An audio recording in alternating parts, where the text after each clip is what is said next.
अगर आप वैष्णो देवी की यात्रा की प्लानिंग कर रहे हो तो ये वीडियो आपको जरूर देखना चाहिए, क्योंकि आज की इस वीडियो में हम बताने वाले हैं वैष्णो देवी की यात्रा से जुड़ी कुछ महत्वपूर्ण बातें। अगर आपने अभी तक हमारे चैनल को सब्सक्राइब नहीं किया है तो पहले चैनल को सब्सक्राइब कर ले और बेल आइकन को प्रेस कर ले, ताकि हमारी आने वाली सभी वीडियो के नोटिफिकेशन आपको मिलते रहे।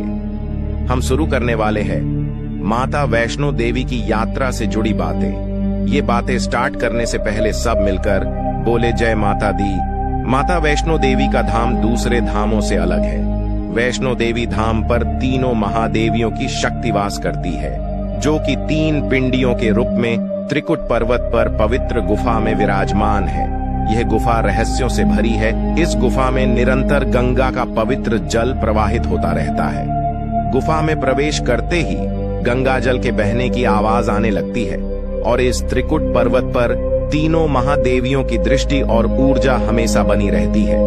तो ऐसे पवित्र धाम की यात्रा पर जाने से पहले तुम्हें कुछ बातों का ध्यान जरूर रखना चाहिए, तभी तुम्हें माता वैष्णो देवी का प्यार मिल पाएगा, तभी तुम्हारी यात्रा सफल होगी। नंबर 1, तुम्हें सबसे पहले मांस का सेवन बंद कर देना चाहिए।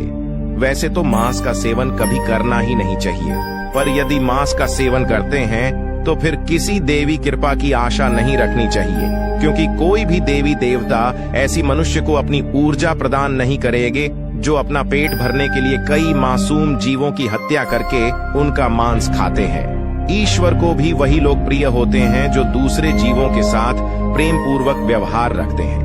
फिर भी यदि आप मांस का सेवन करते हैं तो यात्रा पर जाने से 15 दिन पहले मांस का सेवन बंद कर दें और शुद्ध भोजन ग्रहण करें। नंबर 2, वैष्णो देवी यात्रा पर जाने से पूर्व किसी से भी लड़ाई या कोई मनमुटाव वाली बात ना कहे, बल्कि सबके साथ प्रेम पूर्वक व्यवहार करें।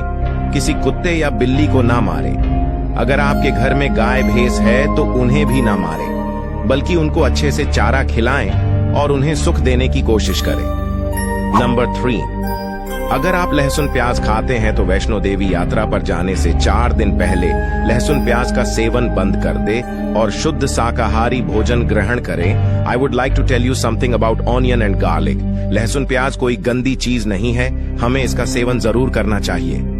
लेकिन अगर तुम किसी धार्मिक धाम पर जा रहे हो तो लहसुन प्याज का सेवन बंद कर देना चाहिए, क्योंकि तुम्हें पता ही होगा कि लहसुन प्याज खाने से शरीर का रक्तचाप बढ़ जाता है, जिसके कारण मानव मन में अश्लील विचार जन्म लेते हैं, जिसके कारण तुम्हारा मन किसी भी धार्मिक या शुभ कार्य में नहीं लगेगा। इसलिए वैष्णो देवी की यात्रा पर जाने से 4 दिन पहले ही लहसुन प्याज का सेवन बंद कर दे।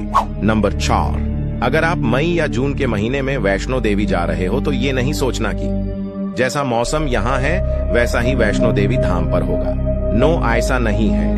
आपकी भलाई के लिए मैं आपको बताना चाहता हूँ कि आप जब भी वैष्णो देवी यात्रा पर जाएं, अपने साथ अपने गर्म कपड़े जरूर लेकर जाएं, क्योंकि त्रिकुट पर्वत पर 12 महीने ठंडा मौसम रहता है। दिन में तो ठंड महसूस नहीं होगी, लेकिन शाम होते ही ठंड बढ़ना शुरू हो जाएगी और 8-9 बजे तक 9 से 10 डिग्री सेल्सियस तक टेम्परेचर गिर जाएगा।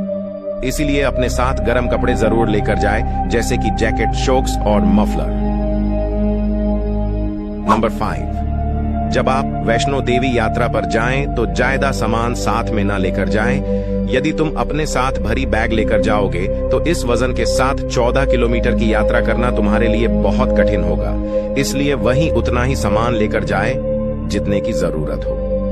नंबर 6, जिस दिन तुम्हें यात्रा पर जाना है उस दिन सुबह शीतल जल से स्नान करके पूरे परिवार सहित माता रानी की पूजा पाठ आराधना करें और माता से कहे कि है माँ वैष्णो देवी, आज मैं तेरे पवित्र धाम की यात्रा के लिए निकल रहा हूँ। माता मुझ पर अपना आशीर्वाद बनाए रखना।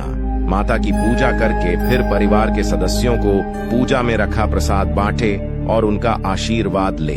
नंबर 7, अपनी ट्रेन या बस के निर्धारित समय से आधा घंटा पहले ही आपको स्टेशन पहुंच जाना चाहिए। ट्रेन में चढ़ने से पहले एक बार जय माता दी बोले और फिर ट्रेन में चढ़ जाए। अपनी सीट के आसपास वाले लोगों को जय माता दी कहे और प्रेमवत व्यवहार करे और फिर लेटकर कुछ देर माता के भजन सुने।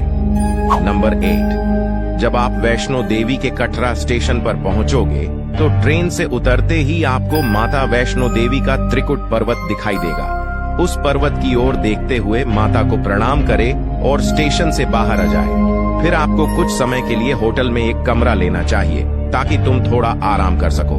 2 से 3 घंटे आराम करके फिर स्नान करें और फिर खाना पीना करके वैष्णो की यात्रा के लिए निकल पड़े। नंबर 9, वैष्णो देवी। यात्रा पर जाने के लिए आपको यात्रा कार्ड लेना होगा।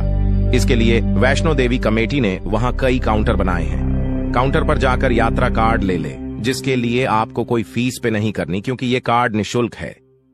ये कार्ड लेकर फिर निकल जाना वैष्णो देवी यात्रा द्वार के लिए, जहां से यात्रा शुरू होगी। यात्रा द्वार पहुंचकर अपना बैग चेक करवाए और अपने साथ लाया गया सारा सामान स्कैन करवाए। यात्रा द्वार में चेकिंग होने के बाद तुम्हारी वैष्णो देवी यात्रा शुरू हो जाती है। अब आप अपनी यात्रा का विवरण चुनें। आप किस तरह की यात्रा करना चाहते हैं? पैदल यथा खच्चर यात्रा या फिर पालकी यात्रा? जी हां दोस्तों, यहां से शुरू होती है 3 प्रकार की यात्रा। अब आपको डिसाइड करना होगा कि आप किस तरह की यात्रा करना चाहते हैं। वैसे तो हर किसी को पैदल चलकर ही यात्रा पूरी करनी चाहिए,